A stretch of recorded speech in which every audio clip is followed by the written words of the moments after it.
ಮನೆ ಮುಂಭಾಗ ನಿಲ್ಲಿಸಿದ್ದ hero Honda bike ಧಗಧಗನೆ ಹೊತ್ತಿ ಉರಿದಿದೆ.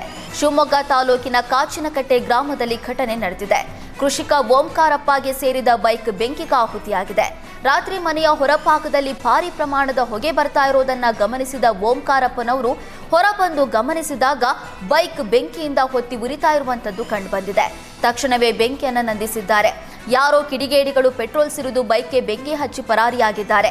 ಇಲ್ಲವೇ ಗಾಂಜಾ ಮತ್ತಿನಲ್ಲಿ ಯಾರೋ ಕೃತ್ಯ ಎಸಗಿರಬಹುದು ಎಂಬ ಶಂಕೆ ಬಲವಾಗಿದೆ. ತುಂಗಾನಗರ ಠಾಣೆಯ ಪೊಲೀಸರು ಪ್ರಕರಣ ದಾಖಲಿಸಿಕೊಂಡು ತನಿಖೆ ಕೈಗೊಂಡಿದ್ದಾರೆ.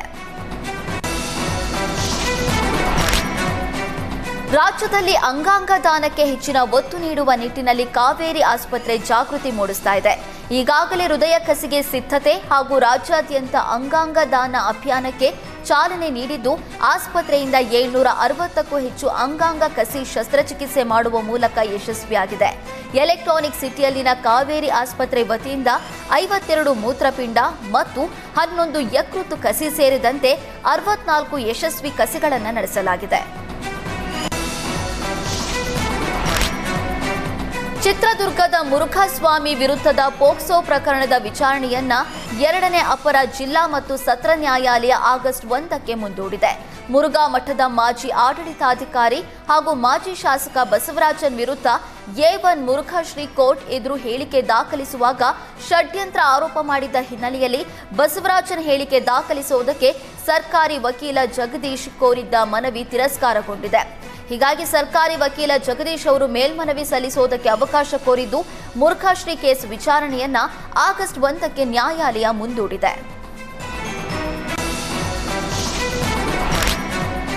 ಸರ್ಕಾರದ ನಿರ್ದೇಶನದಂತೆ ಜುಲೈ 27ರಿಂದ ಭದ್ರಾ ಜಲಾಶಯದಿಂದ ವಾಣಿವಿಲಾಸ ಸಾಗರಕ್ಕೆ ನೀರು ಹರಿಸಲಾಗುತ್ತೆ ಎಂದು ನಿಗಮ ಅಧಿಕಾರಿಗಳು ತಿಳಿಸಿದ್ದಾರೆ. ಭದ್ರಾ ಮೇಲ್ದಂಡೆ ಯೋಜನೆಯ ಮುಖ್ಯ ಕಾಲುವೆಯಿಂದ ಚಿಕ್ಕಮಗಳೂರು ಜಿಲ್ಲೆಯ ವಿವಿಧ ಗ್ರಾಮಗಳ ಮಾರ್ಗವಾಗಿ ವೇದಾವತಿ ನದಿಗೆ ಸೇರುವ ಹಳ್ಳದ ಮುಖಾಂತರ ವಾಣಿವಿಲಾಸ ಸಾಗರಕ್ಕೆ ನೀರು ಹರಿಯಲಿದೆ. ನದಿ ಪಾತ್ರದ ಜನರಿಗೆ ಜಿಲ್ಲಾಡಳಿತ ಎಚ್ಚರಿಕೆ ನೀಡಿದೆ. ಸುರಕ್ಷತೆ ಹಾಗೂ ಮುಂಜಾಗೃತಾ ಕ್ರಮವಾಗಿ ಕಾಲುವೆ ಹಾಗೂ ಹಳ್ಳದ ಪಾತ್ರಗಳಲ್ಲಿ ಸಾರ್ವಜನಿಕರು ತಿರುಗಾಡೋದು, ಜಾನುವಾರುಗಳನ್ನು ಕಾಲುವೆ ಒಳಗಡೆ ಬಿಡೋದನ್ನು ನಿಷೇಧಿಸಲಾಗಿದೆ. ರಾಯಚೂರಿನ ರಂಗಮಂದಿರದಲ್ಲಿ ಮನೆ ಮನೆಗೆ ಪೊಲೀಸ್ ಕಾರ್ಯಕ್ರಮಕ್ಕೆ ಚಾಲನೆ ನೀಡಲಾಯಿತು. ಪೊಲೀಸ್ ಇಲಾಖೆಯ ಹೊಸ ಕಾರ್ಯಕ್ರಮಕ್ಕೆ ಹೆಚ್ಚುವರಿ ಎಸ್ಪಿ ಕುಮಾರಸ್ವಾಮಿ, ಡಿವೈಎಸ್ಪಿ ಶಾಂತವೀರ ಈ ಚಾಲನೆ ನೀಡಿದರು. ಕಾರ್ಯಕ್ರಮ ಉದ್ದೇಶಿಸಿ ಮಾತನಾಡಿದ ಪೊಲೀಸ್ ಅಧಿಕಾರಿಗಳು, ಜನಸ್ನೇಹಿ ಪೊಲೀಸ್ ವ್ಯವಸ್ಥೆಯನ್ನ ಬಲಪಡಿಸುವುದಕ್ಕೆ ರಾಜ್ಯ ಪೊಲೀಸ್ ಇಲಾಖೆಯು ಮನೆ ಮನೆಗೆ ಪೊಲೀಸ್ ಕಾರ್ಯಕ್ರಮ ಹಮ್ಮಿಕೊಂಡಿದೆ. ಅಪರಾಧ ನಿಯಂತ್ರಣದ ಜೊತೆಗೆ ನಾಗರಿಕರಲ್ಲಿ ಸುರಕ್ಷತೆ ಭಾವನೆ ಮೂಡಿಸುವುದೇ ಕಾರ್ಯಕ್ರಮದ ಆಶಯವಾಗಿದೆ. ಬೀಟ್ಗಳು ಮತ್ತು ಸಬ್ ಬೀಟ್ ಮಾದರಿಯಲ್ಲಿ ಠಾಣೆಗಳನ್ನು ವಿಂಗಡಿಸಿದ್ದು, ಸಬ್ ಬೀಟ್ಗಳಲ್ಲಿ 40ರಿಂದ 50 ಮನೆಗಳನ್ನು ಒಳಗೊಂಡ ಒಂದು ಕ್ಲಸ್ಟರ್ ಇರುತ್ತೆ. ಪ್ರತಿ ಕ್ಲಸ್ಟರ್ಗೆ ಒಬ್ಬ ಪೊಲೀಸ್ ಸಿಬ್ಬಂದಿಯನ್ನು ನೇಮಿಸಿ ಉಸ್ತುವಾರಿ ಅಧಿಕಾರಿಗಳಾಗಿ ಎಎಸ್ಐ ಮತ್ತು ಪಿಎಸ್ಐ ನಿಯೋಜನೆ ಮಾಡಲಾಗುತ್ತೆ ಅಂತ ಹೇಳಿದರು.